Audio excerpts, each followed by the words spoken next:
In this method, we believe that we should segregate certain amount year after year from the depreciation so that the day our asset goes bad or the day the life of the asset is over, it is easy to replace that asset and we have the money to replace it.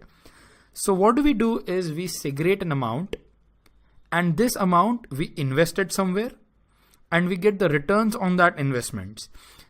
For CPT point of view, sinking fund entries are the most important things, and these are only asked in the examinations. So let's check out these 7 entries. The first entry is for transferring depreciation to sinking fund. It's going to be an easy entry. Depreciation account debit to sinking fund account, right? Remember here, the depreciation is not transferred to machinery account. Like usually we used to do depreciation to machine or depreciation to asset, but here we'll be doing depreciation to sinking fund account.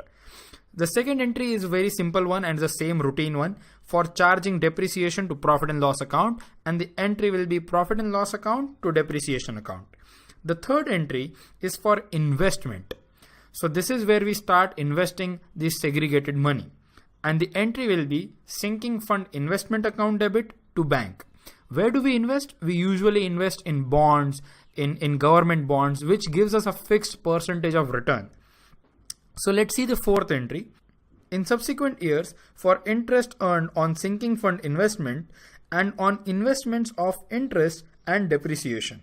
So what will happen is when we received interest, this interest will be transferred to the sinking fund account. So either I can do 2 entries or 1 compensating entries. So the entries are bank account debit to interest on sinking fund investment account, and then transfer this interest on sinking fund investment to the sinking fund account. Or I could have made a direct entry saying bank account debit to sinking fund account. Let's look at the fifth entry. The fifth entry is for the sale of the sinking fund investment. The day I sell my investments, because now I want to buy a machine, so I want the liquid cash back in my hand. So the entry will be bank account debit to sinking fund investment account. Now always remember, on sale there can be a profit or there can be a loss. So supposing there is a profit, this profit will be transferred to the sinking fund account by the following entry: sinking fund investment account debit to sinking fund account. And if there was a loss, again, who is going to bear it? The sinking fund account. So any interest, any profit or any loss will directly or indirectly go to sinking fund account.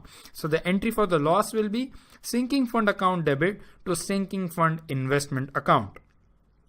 The sixth entry, for transfer of any amount to the extent of book value of the assets from asset account to the sinking fund account. So what happens is when we have to replace the asset, first we have to transfer the asset into the sinking fund. So the entry will be sinking fund account debit to the asset account.